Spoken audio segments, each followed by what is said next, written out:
My name is Maya Collins. I was 29 years old when my ex-husband stood in front of my tiny candle table at a weekend market, laughed loud enough for strangers to hear, and said, "This is your business? Maya, this is not a company. This is a hobby with price tags." I still remember the way he smiled, not because it was funny, because he wanted it to hurt. Behind him, his new fiancée stood with her designer sunglasses pushed on top of her head, pretending to examine one of my handmade candles like it was something dirty she had accidentally touched. My table was small, I knew that.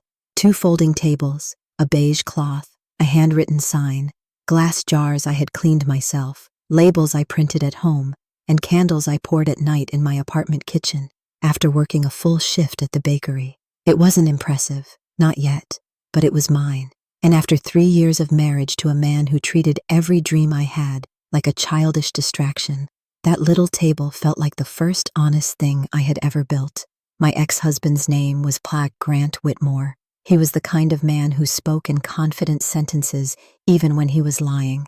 Tall, expensive haircut, clean watch, perfect shoes, a smile that worked on investors, clients, and women who had never seen what happened when the front door closed.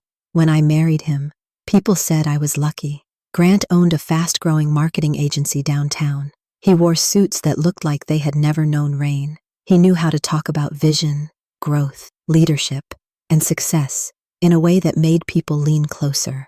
I was a small-town girl with a baking job, student debt, and a habit of apologizing even when someone else bumped into me. So yes, people said I was lucky. For a while, I believed them. That was my first mistake. Grant did not hit. He did not shout in public. He did not act like a monster in ways other people could easily recognize. That would have made leaving simpler. Grant's cruelty was polished. He corrected me with a smile. He embarrassed me as a joke. He made decisions for both of us and called it leadership. He called my ideas cute. He called my emotions dramatic. He called my dreams little projects. And when I objected, he would tilt his head and say, "Maya, I'm trying to help you think bigger." But somehow, thinking bigger always meant thinking like him, buying what he approved, wearing what fit his image, smiling at his clients, laughing at jokes I did not understand, making his life easier while he called me supportive. I used to make candles before I married him, not as a business at first, just something I loved.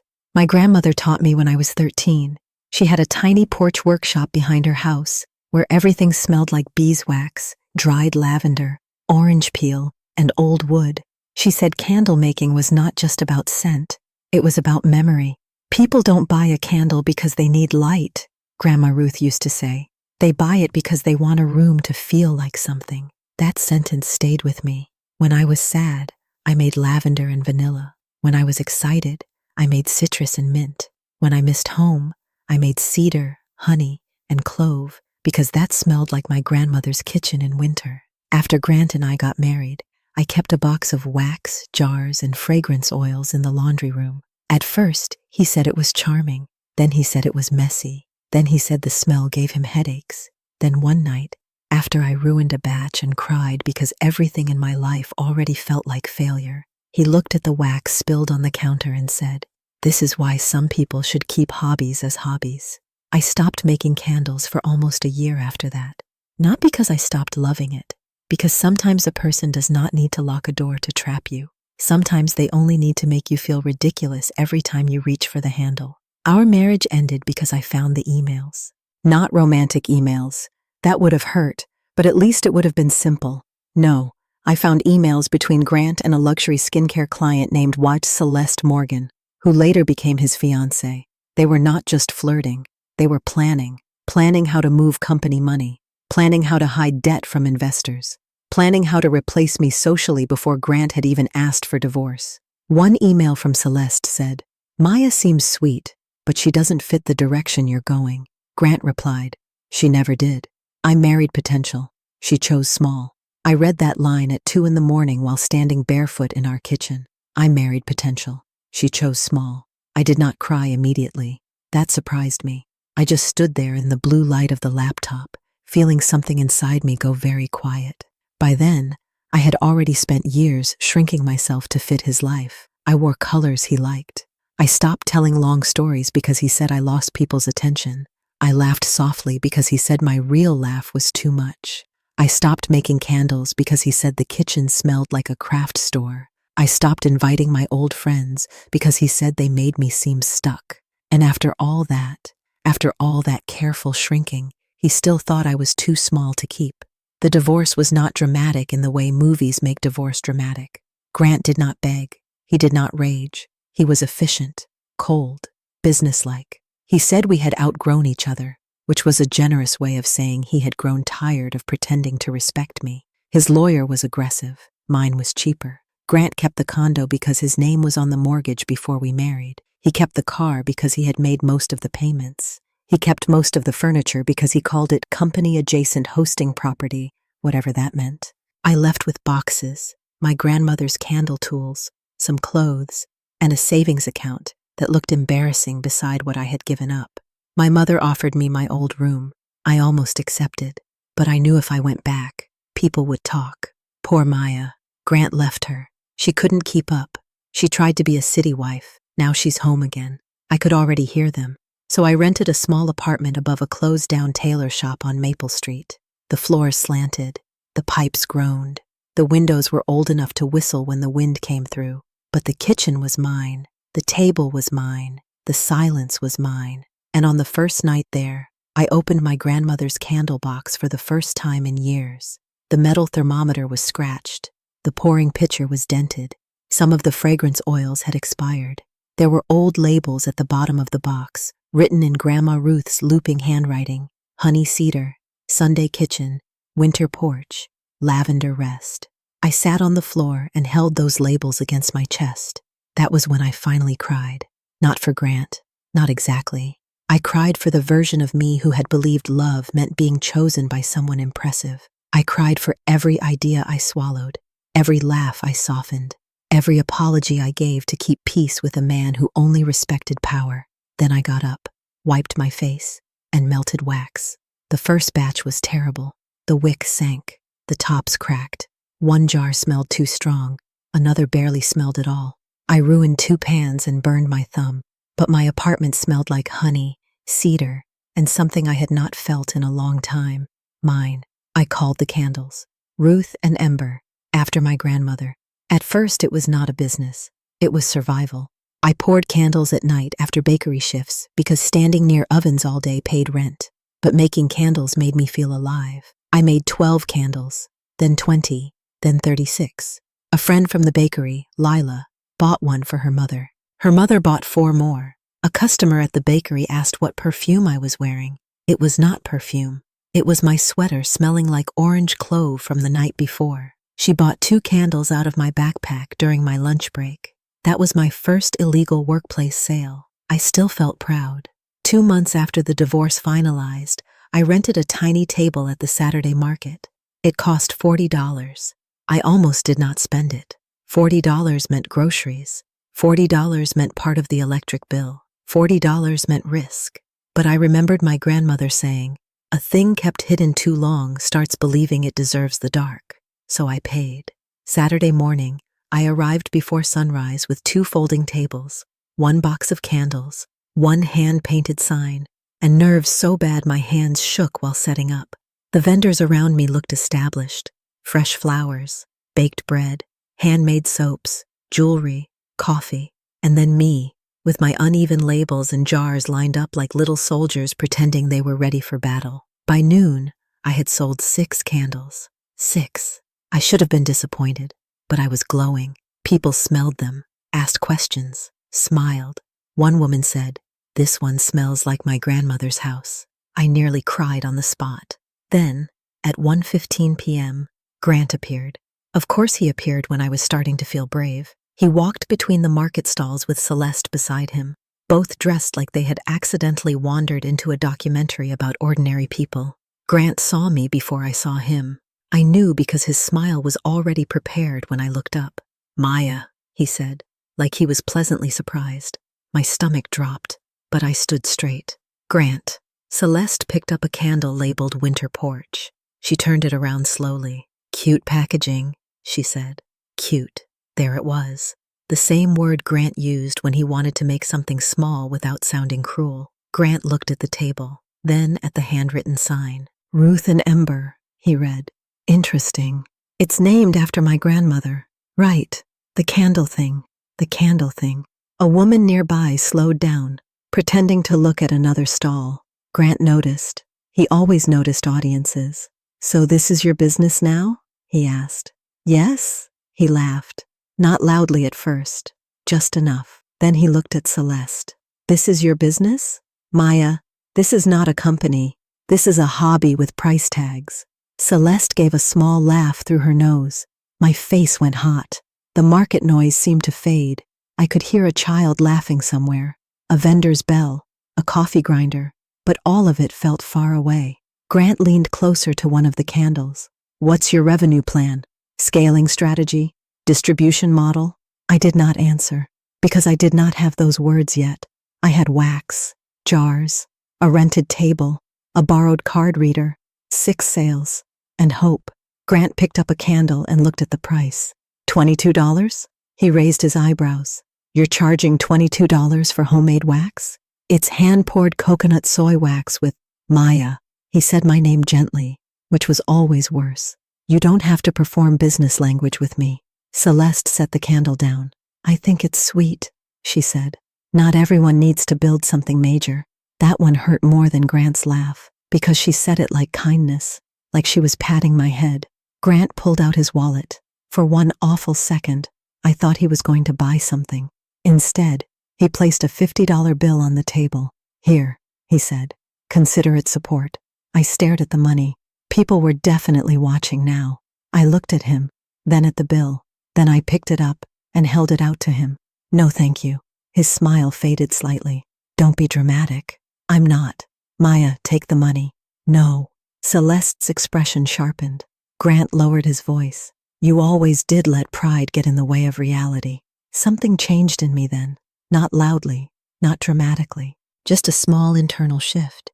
For years, I had accepted his version of reality. In his reality, he was wise and I was emotional. He was ambitious and I was small. He was building something serious and I was playing with wax.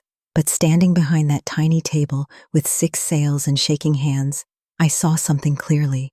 At least I was building something honest. I placed the 50 back in his hand. Then I smiled. Keep it, I said. You may need it later. His face changed, only for a second, but I saw it. Celeste laughed too quickly. Grant slipped the money back into his wallet. Good luck with the hobby. Then they walked away. I stood there, breathing carefully. Lila, who had come to help me for the afternoon, stepped beside me. I want to throw a candle at his head. I almost laughed. Don't. Their inventory. She looked at me. You okay? No, but I nodded. An older woman who had been standing nearby picked up Winter Porch. I'll take this one, she said. Then she picked up 2 more. And these. Her voice was calm, but her eyes were kind. That was the first time a stranger bought from me, because they had seen someone try to make me feel small. By the end of the day, I sold 19 candles. 19. I went home with sore feet, a tired back, and more money than I expected. That night, I taped a small piece of paper above my kitchen table. On it, I wrote Grant's words, a hobby with price tags. Not because I believed him, because I wanted to remember, not the humiliation. The moment I refused to take his money, every time I felt tired after that, I looked at the paper. When labels printed wrong, when wax prices rose, when I ruined batches, when my card reader failed, when I worked until 2 a.m. and woke at 5 for the bakery. I looked at those words and kept going. A hobby with price tags. Fine. Then I would build the most dangerous hobby Grant had ever laughed at. The early months of Ruth and Ember were held together by exhaustion and spreadsheets I barely understood. I tracked every jar, every wick, every ounce of fragrance, every market fee, every sale. I learned photography from free videos. I learned product descriptions by studying brands I admired. I learned that people did not just want lavender. They wanted a candle that helped them breathe after a hard day. They did not just want cinnamon. They wanted a kitchen to feel warm before anyone came home. They did not just want cedar. They wanted memory. Grandma Ruth had been right. People buy a feeling. So I stopped writing labels like products. I wrote them like tiny stories. Sunday kitchen, warm vanilla, toasted sugar, and soft cinnamon for mornings that deserve to last longer. Winter porch, cedarwood, clove, and amber for quiet evenings when the world finally stops asking for something. Lavender rest, lavender, chamomile, and soft musk for the tired heart learning how to sleep again. People responded, not overnight, slowly. At the market, customers came back. They brought friends. A woman bought lavender rest every 2 weeks because she said it helped her after night shifts. A man bought Sunday kitchen for his wife because she missed her mother. A teacher bought 12 small candles for holiday gifts. Then a local gift shop asked if I could wholesale. I said yes, then went home and searched what wholesale meant. That became my business style. Say yes if it is possible. Learn before the deadline. Do not lie. Do not overpromise. Do not be Grant. By the end of my first year, Ruth and Ember was still tiny, but not invisible. I had a website, a simple one, photos taken near my kitchen window, an online store that glitched whenever traffic rose above 3 people, a list of 47 email subscribers, most of whom were Lila's cousins, a shelf in one gift shop, a standing market spot, and enough sales that I reduced my bakery hours. The day I told the bakery manager I needed 1 less shift per week, I almost cried. Not because 1 less shift meant freedom, because it meant the candles were no longer just keeping my spirit alive. They were starting to pay for time, and time is the first kind of wealth. Grant found out somehow. Men like Grant always know when the people they dismissed start moving without permission. He sent a message. Saw your little candle page. Nice photos. Hope you're not spending too much on this. Small businesses fail fast. I stared at the message for a long time, then deleted it. No reply. That became another skill. Not everything thrown at you deserves to be caught. What I did not know then was that while my tiny business was growing slowly and honestly, Grant's impressive company was already rotting from the inside. His agency, Whitmore & Company, looked successful from the outside. Glass office, big clients, fast meetings, awards on LinkedIn, photos with slogans like scaling bold brands. Grant posted constantly, new hire, new campaign, new partnership, new milestone. But success on social media is cheap paint. It covers cracks for people passing by. Inside the company, things were different. I learned pieces later. Invoices delayed, contractors unpaid, campaign results exaggerated, client money moved around. Grant had built his company on confidence, but confidence is not cash flow. Celeste's luxury skincare brand became one of his biggest clients after our divorce. Publicly, they called it strategic alignment. Privately, I imagine they called it love, or ambition, or whatever people call betrayal when it comes with better lighting. Grant spent heavily to look bigger than he was. Bigger office, more staff, more events, more polished videos. He used debt like decoration, and Celeste encouraged it because she liked being attached to a man who looked powerful. Meanwhile, I was still pouring wax in my apartment kitchen, still carrying boxes alone, still making labels at midnight, still feeling nervous every time I ordered supplies. If you had put our lives side by side online, Grant looked like the winner. I looked like a woman with jars on a table. But online is not where truth lives. Truth lives in bank accounts, in unpaid invoices, in customers who return, in employees who trust you, in whether the thing still stands after nobody is clapping. My first real break came from a hotel, not a big hotel, a boutique inn called the Marlowe House. It had 30 rooms, old brick walls, and a lobby that smelled like expensive flowers. The manager, Elise, not my mother, just a strange coincidence, bought 3 candles at the market and emailed me 2 weeks later. She wanted custom candles for guest rooms, small jars, a signature scent, warm, clean, local. I read the email at the bakery during my break and nearly dropped my phone into a bowl of frosting. The order was bigger than anything I had done. 300 candles.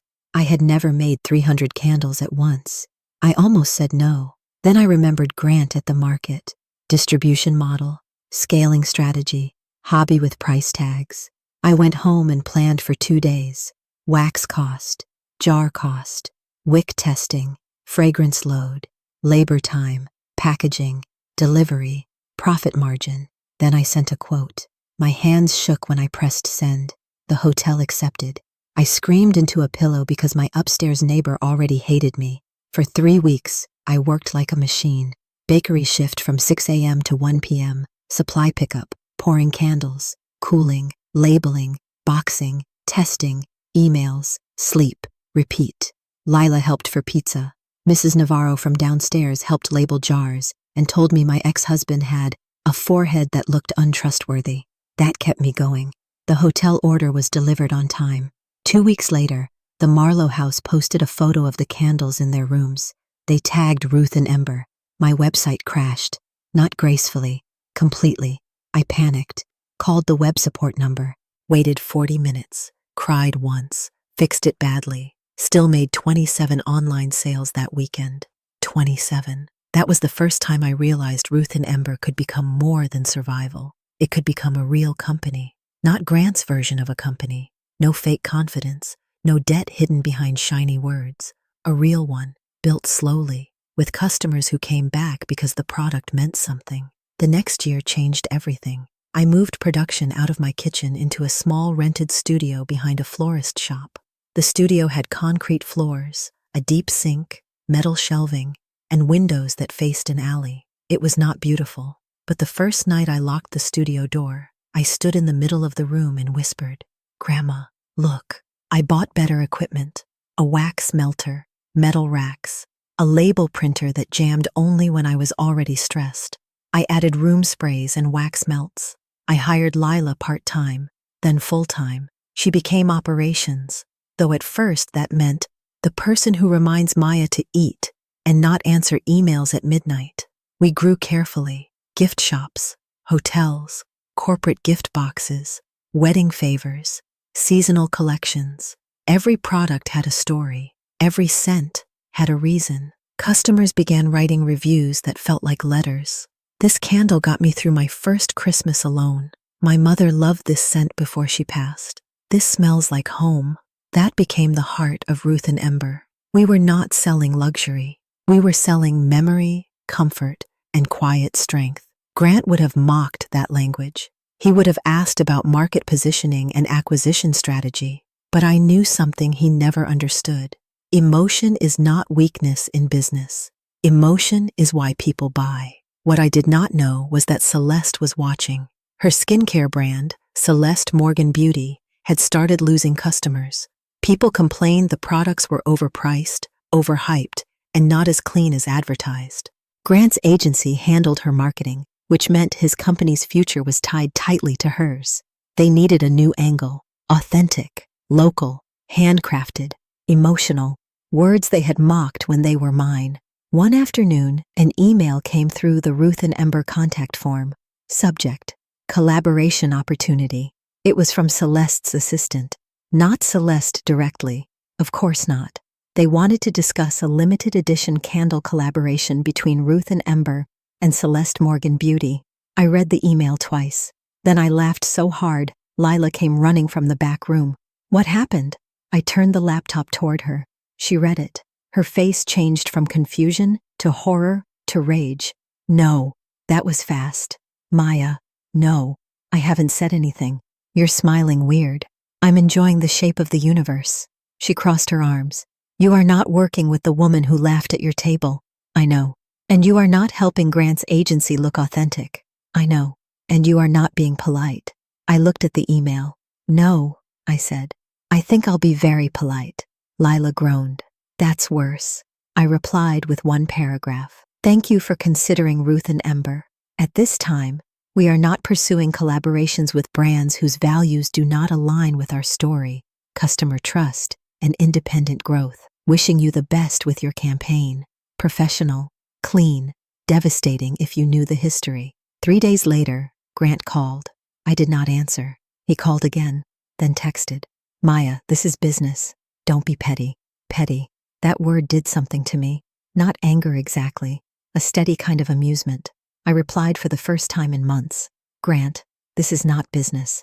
This is a hobby with boundaries. Then I blocked him. Lila printed the message and taped it next to our shipping station. We laughed about it for weeks. But behind that moment, something bigger was happening. Grant's company needed wins. Real ones. Clients were leaving. Celeste's brand was failing. A major campaign had underperformed badly, though publicly Grant blamed market shifts. Former employees started posting vague things online about toxic leadership at Whitmore & Co. Freelancers complained about late payments. A vendor sued over unpaid invoices. The glass office still looked bright in photos, but the foundation was cracking. Meanwhile, Ruth and Ember kept growing. Not perfectly, never perfectly. We had problems. A shipment of jars arrived broken. A winter collection scent failed completely. One batch of room spray labels peeled off in customers' bathrooms because I chose the wrong label material. I refunded, replaced, apologized, and learned. That was the difference. Grant hid mistakes. I turned mine into systems. By year 3, Ruth and Ember had moved into a bigger studio. We had 6 employees, a proper wholesale catalog, 42 retail partners, hotel clients in 3 states, a holiday wait list, and an email list that no longer consisted mostly of Lila's cousins. I paid myself modestly, paid employees first, kept debt low, reinvested carefully. Joel, my accountant, because every growing business eventually needs a Joel, once told me, "You run this company like someone who remembers being broke." I do remember. Good. Never get too rich to remember. I didn't. Then came the invitation. A regional business magazine was hosting a women-owned business showcase. Ruth and Ember was selected as one of 10 featured brands. At first, I thought the email was spam. Then they called. Then I cried in the storage room where no one could see me. The showcase was held at a downtown event hall with high ceilings and polished floors. The kind of place Grant used to attend with me standing quietly at his side, wearing dresses he approved of, smiling when he looked in my direction. This time, I arrived wearing a cream blazer, dark trousers, and my grandmother's small gold locket. Not because anyone told me to, because I chose it. Our booth looked beautiful. Warm wood, soft lighting, rows of candles, story cards, photos of Grandma Ruth, samples arranged by memory, home, rest, courage, celebration. People came, they smelled, they listened, they bought. A buyer from a national boutique chain asked for a meeting. A hotel group requested samples. A journalist asked if she could interview me. I was speaking to her when the room shifted. You know that feeling when your body notices someone before your eyes do? I turned. Grant was standing near the entrance. Celeste beside him. He looked almost the same. Tall, polished, expensive. But something was different. The confidence looked tighter, forced. His smile did not sit easily anymore. Celeste looked perfect from a distance, but close up, her eyes were restless. They saw me at the same time. For 1 second, none of us moved. Then Grant smiled, that old smile, the one that used to make me feel chosen before it made me feel small. "Maya," he said, walking over. "Look at this." I stood behind my booth, my brand, my name on the banner, Ruth and Ember glowing behind me. "Grant." Celeste lifted one candle and read the label. "Lavender Rest," she said, still doing the emotional angle. "Yes," I said, "still working." Grant glanced at the people around us. He lowered his voice. "You've done well. Thank you." "I mean it." That was new. But I did not trust new when it came from Grant. He looked around the booth. This could scale even more with the right strategic partner. There it was. Not congratulations. Opportunity. For him. I smiled. "We're happy with our growth. Happy is not a strategy, Maya." "No, but desperate expansion isn't either." His face tightened. Celeste looked at him quickly. So I had hit something real. Grant recovered. "I heard you rejected Celeste's collaboration inquiry." "I did. That was short-sighted. It was aligned with our values." He almost laughed. "Values don't pay invoices." "No," I said. "Customers who trust you do." That one landed. I saw it in his eyes. Because his customers no longer trusted him. For the first time, I realized Grant was not there to mock me. He was there because he needed something. Maybe a partnership. Maybe access to my audience.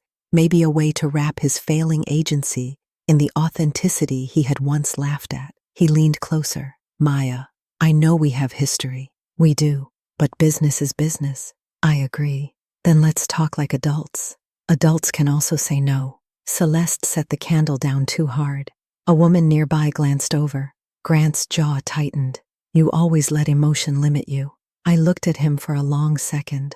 Then I said, softly enough that only he and Celeste could hear, "No, Grant. I let emotion teach me what not to ignore." His face changed. The journalist returned just then. "Maya, could we get a photo of you with the display?"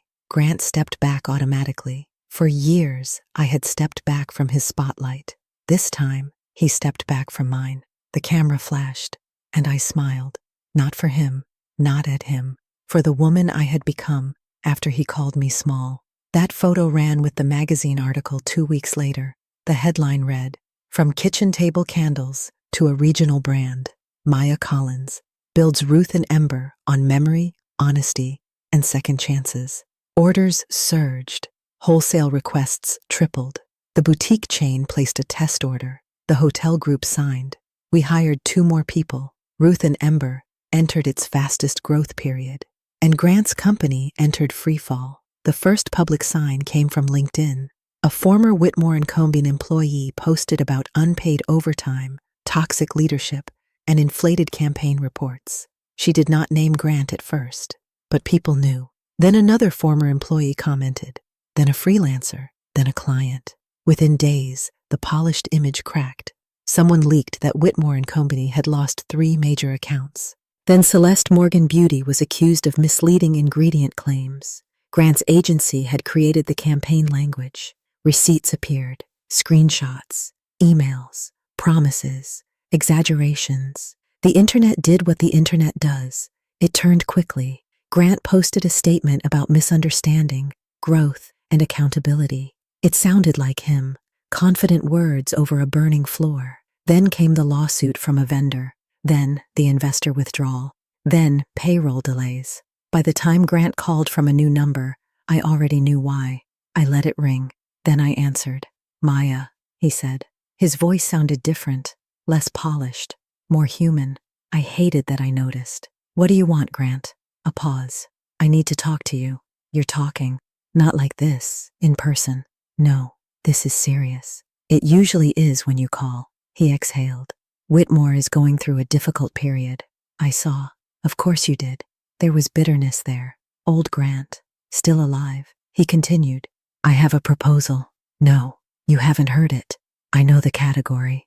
"Maya, don't be childish." I almost smiled. Even desperate, he reached for the old tools. "Grant, I'm busy."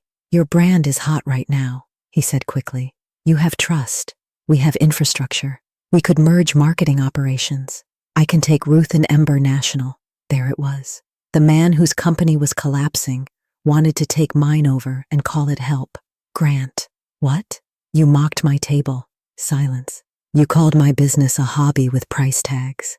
"That was years ago. You tried to hand me $50 like charity." "I was trying to support you." "No, you were trying to make sure everyone watching knew you were above me." His voice lowered. "You're still angry." "I'm informed." Another silence. Then he said, "You think you built this alone?" I looked around my office, at the shelves, the team board, the order calendar, the framed photo of Grandma Ruth. "No," I said. "That's why I protect the people who helped." He laughed bitterly. "And I'm the villain forever?" "No, you're just not part of the company." "Maya, I can help you. You can't even save yourself." I did not mean to say it. Not exactly. But once it was out, I did not take it back. Grant went quiet. When he spoke again, his voice was cold. "You'll regret shutting me out." I looked at the small paper still taped above my desk. A hobby with price tags. "No," I said. "I already regret letting you in once." Then I hung up. For a moment, I just sat there. My hands were shaking. Not from fear, from the old habit of expecting punishment after defiance. But nothing happened. No door slammed. No voice mocked me. No one took the company away. Outside my office, Lila laughed at something in the packing area. The wax melter hummed. A printer clicked. Orders waited. Life continued. That was how I knew I was free. Grant did not stop trying. Desperate men often mistake rejection for negotiation. He emailed. Then his lawyer emailed. Not threatening at first, suggesting that Ruth and Ember may have benefited from marketing concepts discussed during the marriage. I laughed so hard Joel asked if I needed water. Grant was trying to claim influence. Influence. The man who told me to stop making candles, now wanted credit for the candle company. Andrea Kim, yes, the same kind of lawyer every revenge story needs, read the email and said, "This is weak, but annoying, very annoying. Can we stop it?" Yes. Andrea's reply was beautiful, sharp, professional, devastating. She requested documentation of any alleged contribution Grant made to Ruth and Ember's founding, product development, branding, funding, operations, customer acquisition, or growth. She also attached screenshots of Grant's old messages mocking the business, including one that said, "Small businesses fail fast, don't spend too much." He did not respond through the lawyer again, but the damage to his company kept growing. Celeste publicly distanced herself from Whitmore & Co. That surprised no one. People like Celeste do not go down with ships. They simply claim they were never on board. Her brand dropped Grant's agency. Then she ended the engagement quietly, at least quietly at first. Then someone photographed her without the ring. Then the gossip accounts did the rest. Grant lost the office 2 months later. Whitmore & Company moved remote. That was the official statement.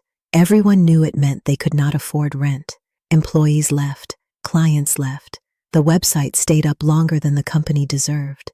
Then one Friday morning, the news became official. Whitmore & Company filed for bankruptcy protection. I read the article in my office. Grant's headshot was beside the headline. Same smile, less power. For a long time, I felt nothing, then sadness. Not for him exactly. For the years I had believed he was bigger than me. For the woman who softened her laugh beside him. For the girl who stopped making candles because one man called them messy. How strange it is to outgrow someone and still grieve the version of yourself who once tried to be loved by them. That evening, I went to the studio floor and poured a small batch alone. No staff, no music, just wax, heat, fragrance, and silence. I made honey cedar, Grandma Ruth's first scent, the one that smelled like old kitchens, winter light, and hands that knew how to make something from almost nothing. As the wax cooled, I whispered, "We did it." Not to Grant, not to the world, to her, to myself, to the little table at the market, to every jar I poured while tired, to every customer who came back, to every version of me that kept going after being mocked. But the story did not end with his company collapsing, because men like Grant do not disappear just because their power does. Sometimes they come back smaller, sometimes they come back angry, and sometimes, if life is feeling especially poetic, they come back asking for a job. 3 months after Whitmore & Company filed for bankruptcy protection, Grant walked into Ruth and Ember wearing a suit that no longer looked like armor. It still fit him. Of course it did. Grant Whitmore would lose a company before he lost the habit of tailoring his image. But something about him was different. The shoulders were not as straight. The smile was not as easy. The watch was gone. The confidence was still there, but now it looked like a rented room he could no longer afford. I saw him first through the glass wall of my office. He stood near the front display, looking at the shelves like they had personally offended him. Rows of candles surrounded him. Sunday kitchen, lavender rest, winter porch, honey cedar, small things. The kind of small things he had once laughed at. Behind him, 2 customers were smelling testers and choosing gifts. Lila was at the front counter, speaking to a wholesale buyer on the phone. Our production team was packing a hotel order in the back. Ruth and Ember was alive. Not loud, not flashy, but alive in a way Grant's glass office had never been. Grant looked toward my office. Our eyes met. For a second, I was back at that weekend market. 2 folding tables, a handwritten sign, Grant laughing in front of strangers. This is not a company. This is a hobby with price tags. I had carried that sentence for years. At first, it hurt. Then it fueled me. Now it simply reminded me how badly some people misjudge beginnings. Lila saw him and immediately looked at me through the glass. Her expression said one thing, absolutely not. I almost smiled. Then I opened my office door. Grant. He turned fully. Maya. No sweetheart. No little laugh. No fake surprise. Just my name. That alone told me he was here because he needed something. "You can wait outside," Lila said from the counter, not even pretending to be polite. Grant glanced at her. "I'm here to speak with Maya." "I heard you. I said you can wait outside." I raised a hand slightly. It's okay, Lila. She gave me a look. The kind of look women give other women when they are willing to commit crimes for them, but are being asked not to. Grant followed me into my office. I left the door open. He noticed. Of course he did. You don't trust me? No. He almost laughed, but stopped himself. Progress, maybe. Or strategy. He sat only after I did. Another new thing. Old Grant would have taken the chair first, claimed the room with posture, and waited for me to adjust around him. This Grant looked tired enough to remember he was a guest. What do you want? I asked. He looked around my office, at the sample shelves, at the framed magazine cover, at the photo of my grandmother beside the first Ruth and Ember label, at the printed card on my wall with the words, "A thing kept hidden too long starts believing it deserves the dark." His eyes paused there. Your grandmother? Yes, she was right. I said nothing. Compliments from Grant always came with strings. He leaned forward. I'll be direct. That would be new. His jaw tightened, but he swallowed the reaction. I need work. There it was. Plain, almost honest. I waited. He continued. I know what you're thinking. I doubt that. Maya. Grant. He exhaled. I made mistakes. That sentence entered the room carefully, like even it did not trust him. What kind? He looked annoyed for half a second, then controlled it. With the company, with spending, with clients. And his eyes met mine. With you. The office went quiet. Outside, I could hear the soft rhythm of packing tape, a printer working, Lila's voice at the counter. The world did not stop for his almost apology. That felt important. For years, his approval or disapproval had controlled the weather inside my chest. Now he could say the words I once begged silently to hear, and the wax melter still hummed. What exactly are you apologizing for? I asked. He looked at me like the question was unfair. Then maybe he realized it was necessary. For mocking you, I waited. For making you feel small, I waited. For thinking your business was nothing because it didn't look like mine, I waited. His fingers tightened together. And for being a bad husband. Bad husband. Still small words, but closer than anything he had ever said before. A younger Maya would have accepted them immediately. She would have cried. She would have comforted him for the pain of admitting he caused pain. She would have made his apology easier for him. I was not that Maya anymore. You weren't just a bad husband, I said. You were a man who needed me smaller, so you could feel larger. His face changed. That one reached him. Good. He looked away. I know. I was not sure he did, but at least he did not argue. What job are you asking for? I said. His shoulders relaxed slightly, like he had reached the part of the conversation he understood. Brand strategy, partnerships, scaling. I could help Ruth and Ember expand nationally. I still know people. I still understand campaigns. With the right moves, this could become much bigger. There it was. Even collapsed. He reached for control.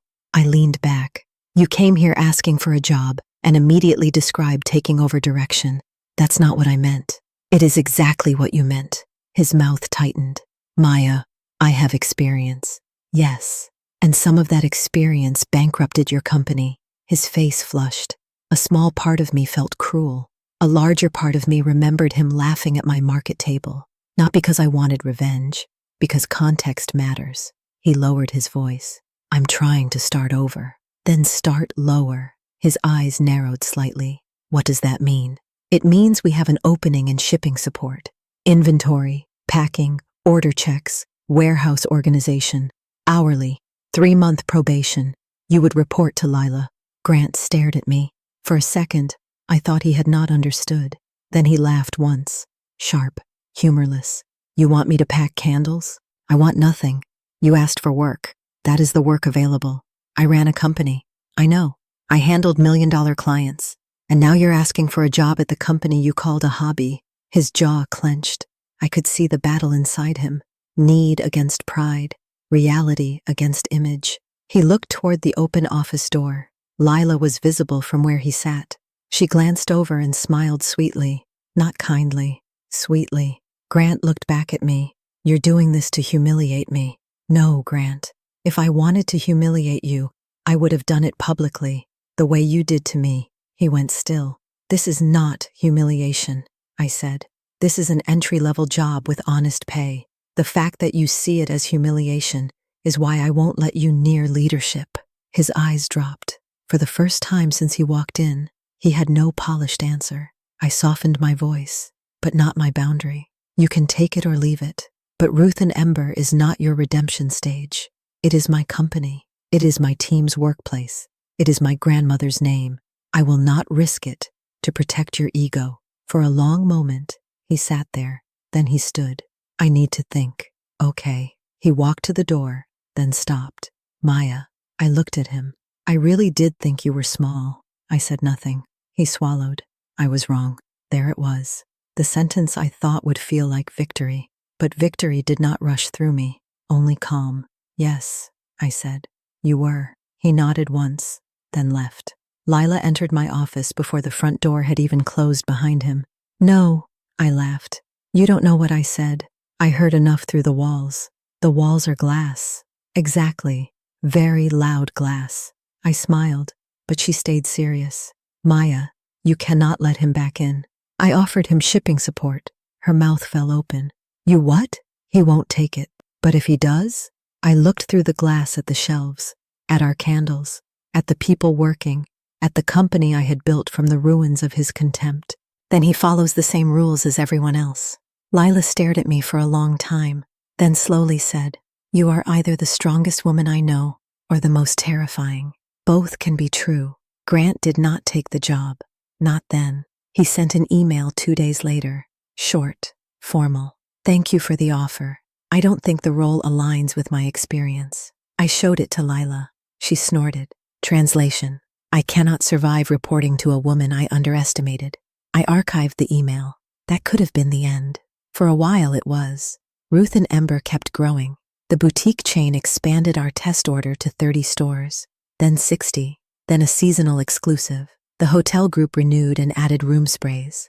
Our online holiday collection sold out in 9 hours. We hired more staff, moved into a larger production warehouse, added a small retail storefront that smelled like cedar, vanilla, lavender, and every late night that had ever tried to defeat me. I should have felt unstoppable, but growth brings its own fear.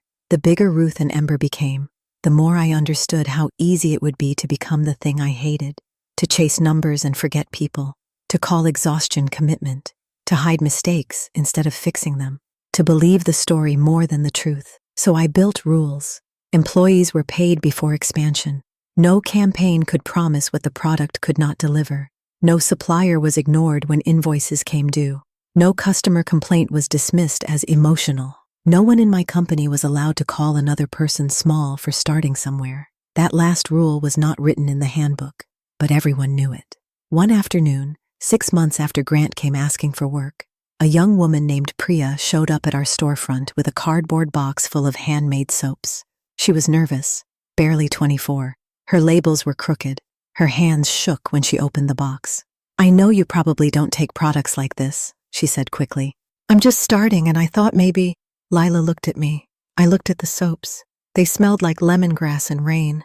I remembered my market table, my uneven labels, my shaking hands, Grant's laugh. I picked up one bar. "Tell me the story behind this scent." Priya blinked. "The story?" "Yes." She smiled a little. "My mom used to clean the house on Sundays with lemon water. When it rained, the whole house smelled like this." I looked at Lila. "Put her in the local maker section for 1 month. Trial basis." Priya's eyes filled with tears. "I don't know what to say." "Say you'll bring inventory on time and answer emails." She laughed through the tears. "I can do that." After she left, Lila said, "You saw yourself." "Yes." "Good." That became part of Ruth and Ember too. A local maker shelf, then a small mentorship program, then seasonal markets for new makers who could not afford expensive booth fees. We called it the Ember Table, a place for small beginnings. The first market had 12 vendors: candles, soaps, ceramics, honey, pressed flowers, knitted scarves, homemade jams. Nothing flashy, everything real. At the entrance, I placed a small sign. Every big thing was once brave enough to be small. A photo of that sign went viral. Not celebrity viral, not millions overnight, but enough. People shared it. Small business owners commented. Customers came from 2 towns over. A magazine asked for an interview about supporting local makers. And that was how the story of Grant mocking my hobby with price tags became public. I had not named him. I never needed to. In the interview, the journalist asked, "Was there a moment you almost stopped?" I looked around the store, then answered honestly, "Yes." My ex-husband laughed at my first market table and called my business a hobby with price tags. For a while that hurt. Then it became a reminder that people who cannot see value early should not be trusted to define it. The article ran with the headline, "A Hobby with Price Tags. Ruth and Ember founder Maya Collins turns mockery into a movement." The headline spread, and this time, everyone knew. Grant did not call. He did not text. But 2 days later, I saw that he had deleted several old photos of us from his public profile. That made me laugh more than it should have. Then came the speaking invitation. A regional entrepreneurship conference wanted me on a panel about ethical scaling and brand trust. The old Maya would have said no immediately. Public speaking terrified me. But Ruth and Ember was no longer just mine in the small sense. It represented something now, for women starting over, for makers with tiny tables, for anyone who had been called small by someone standing on borrowed height. So I said yes. The conference was held in the same downtown event center where I had once stood beside Grant at his company events. Back then, I had worn dresses he chose and smiled when introduced as my wife, Maya. This time, my name was on the program. Maya Collins, founder and CEO, Ruth and Ember. Seeing it printed made me pause. Lila took a photo of me holding the badge. "For the wall," she said. "For blackmail? For history." The panel went well. I spoke about slow growth, customer trust, emotional branding without manipulation, the importance of paying people on time. That line got a laugh. Then, during audience questions, a man stood near the back. Grant, of course. The room did not know our history. Not fully, but I did. He held the microphone with both hands. He looked thinner, less polished. No Celeste, no entourage, no expensive confidence, just Grant. "My question is for Maya," he said. My body went still, but my face stayed calm. He continued, "How do you decide when protecting a brand becomes closing the door on people who genuinely want a second chance?" The room grew quiet. It was a clever question. Public, personal, without sounding personal. Old Grant would have asked it to corner me. This Grant looked like he needed the answer. I took a breath. "A second chance is not the same as instant access," I said. "If someone wants to rebuild trust, they should be willing to start where trust can safely begin, not where their ego feels comfortable." A few people nodded. Grant's face changed. I continued, "A business has a responsibility to protect its people, its customers, and its values. Forgiveness can be personal. Access must be earned." The room applauded, not wildly, but enough. Grant lowered the microphone. For once, he had no reply. After the panel, I found him waiting near the hallway. Lila was beside me. He looked at her. "I'm not here to cause trouble." She smiled. "I decide that." I touched her arm. "It's okay." She did not leave completely, just far enough to pretend. Grant looked at me. That answer was fair. "I know." He almost smiled. Not the old smile. Something smaller. "I deserved that." "Yes." He looked down. "I've been working." I waited. "At a small agency. Not mine. Not leadership." That surprised me. "Doing what?" "Client reports. Copy edits. Some account support." "And?" "It's humbling. I imagine." He huffed a quiet laugh. "Terrible, actually." For the first time in years, the laugh did not feel like a weapon. He looked at me again. "I didn't take the shipping job because I thought it was beneath me. I know. I think a lot of things were beneath me until life put me beneath them." That was almost poetic. Very Grant. But there was truth in it too. "I'm not asking you for anything," he said. "That's new." "I know." Silence settled between us. Not comfortable, but not sharp either. Then he said, "Celeste left when the company collapsed." I heard. She said she needed stability. I raised an eyebrow. He laughed bitterly. "Yes, I heard it too." For a second, I saw it. The humiliation of being treated the way he once treated me. Not identical, but close enough to teach him. "I'm sorry," I said. His eyes lifted. "You are? I know what it feels like to be loved only while you're useful." He looked away. That one hit him. Good. Not cruelly. Clearly. He nodded slowly. "I did that to you." "Yes. I'm sorry." This time, the words were not dressed up, not strategic, not followed by a request. Just there. I studied him carefully. I believe you're sorry, I said. His shoulders dropped slightly. But I don't want you back in my life. He closed his eyes for a second, then nodded. I know. I don't hate you. That's more than I deserve. It's more than I need to carry. He looked at me then, really looked, maybe for the first time without measuring how I reflected on him. I used to think your kindness made you weak, he said. I know. I think it scared me. That surprised me. Why? Because you cared about things without needing them to make you powerful. I didn't understand that. I thought if something didn't make me bigger, it was useless. I thought of my grandmother, of the first candle, of small things that changed rooms. Small doesn't mean useless, I said. No, he said quietly. I know that now. We stood there for a moment. Then Grant held out his hand. Not for money, not for partnership, not for control, just goodbye. I shook it. His hand was warm, human, no spell, no fear, no old pull, just a hand. Take care, Maya, he said. You too, Grant. And then he walked away. That was the last time I saw him in person. A year later, I heard he was still working at that agency, quietly. No big public comeback, no dramatic empire. Maybe that was good for him. Maybe some people have to lose the stage before they learn how to stand on solid ground.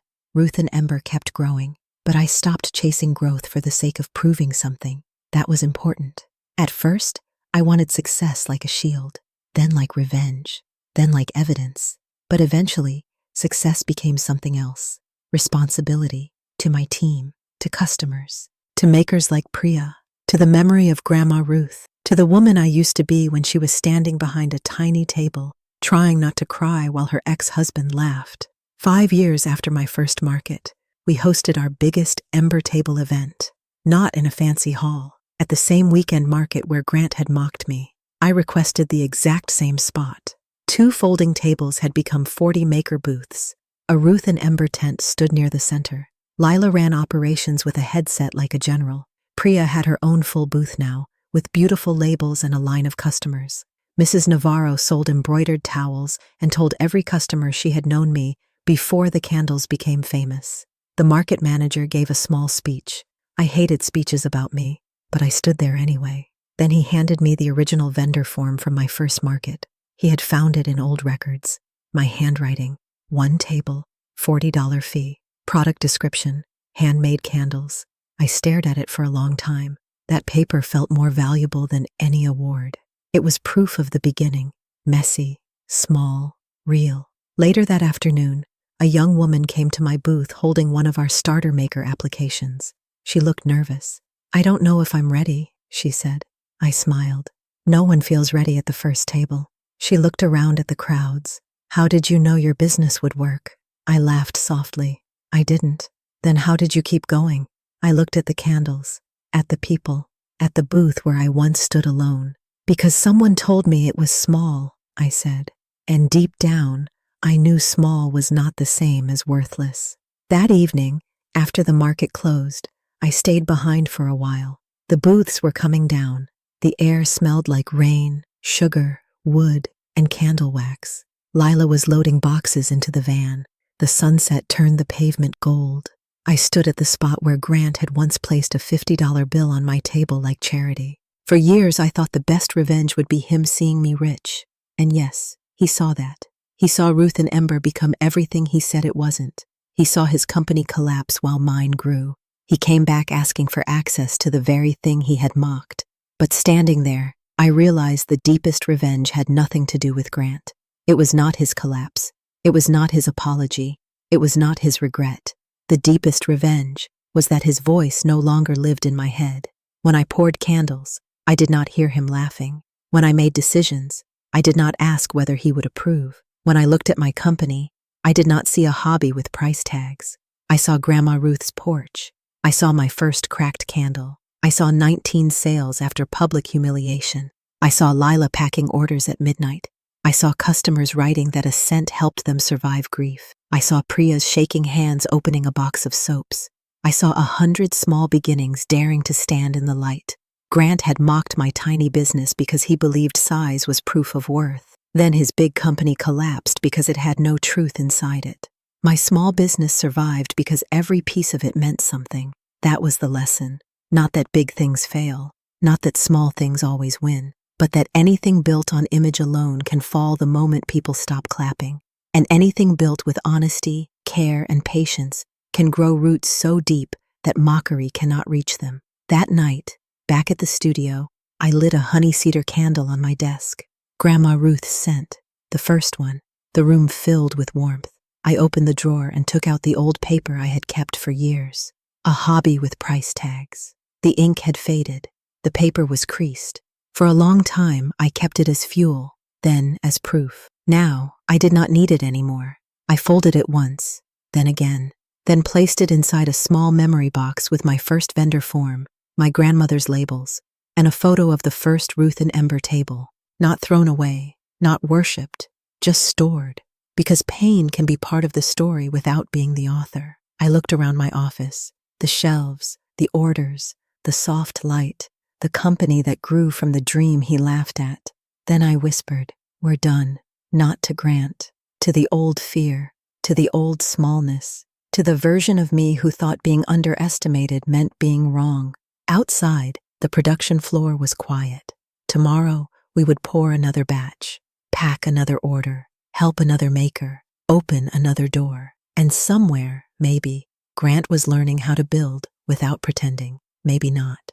That was no longer my burden. My name is Maya Collins. I was 29 when my ex-husband mocked my tiny candle business in front of strangers. He called it a hobby with price tags. Years later, his company collapsed under the weight of its own lies, and mine was still standing. Not because I became louder than him, not because I became crueler, not because I learned to play his game better. I won because I stopped playing his game at all. I built something real. I protected it. I grew slowly. I stayed honest. And when he finally came back smaller than the man who once laughed at me, I did not need to destroy him. Life had already done what truth always does. It revealed the foundation. His was image. Mine was fire. And fire, once protected, does not ask permission to keep burning.